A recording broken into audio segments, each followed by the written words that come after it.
Maayong adlaw mga magandang umaga mga kagagang. Tagalog pa kasi natin customer na ko'y followers day nga Tagalog.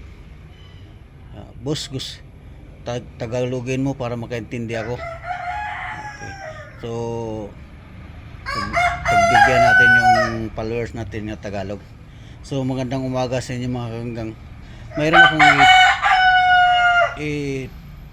kumbaga tips sa inyo na kung mayroon kayong mga sakyanan, mga halimbawa pa bakit siya nag-overheat, so kuhan ko sa isa rin itong ako ipapakita sa inyo na isang dahilan din nga pag mag-overheat yung sasakyan.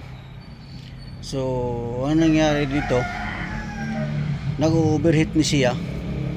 So habang nagbibiyahe, di namalayan sa mayari. So ipapakita ko sa inyo kung sa'yo dahilan.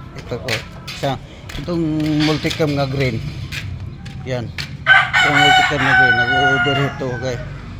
So ang nangyari nito sa tinitingnan ko, itong ano niya guys, itong water pump yan, marinig nyo yung yung tunog, kumbaga sira na yung bearing.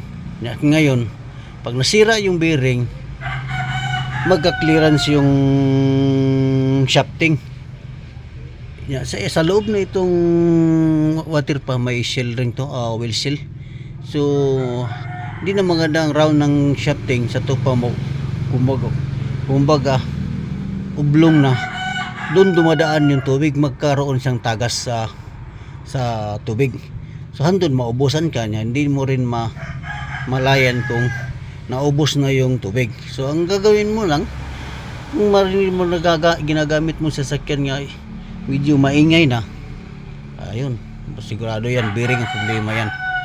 So ngayon ito nag-overheat o gumikan nitong water pump. So kailangan kunting igmat lang mga kaganggang. Kung sa mapansin nyo pakiramdam sa sasakyan nyo nga medyo nagbago, kailangan yung check-upin.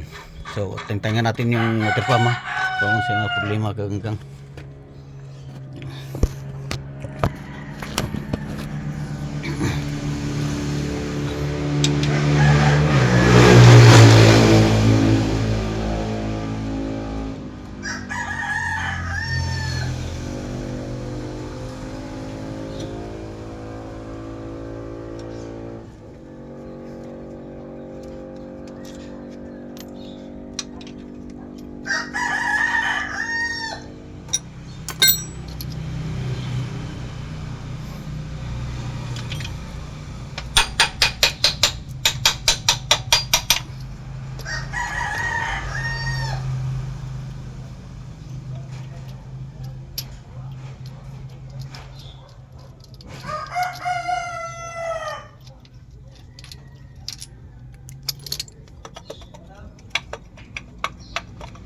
Yes na.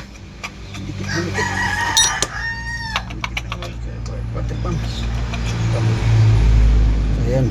Ganggang Ito yung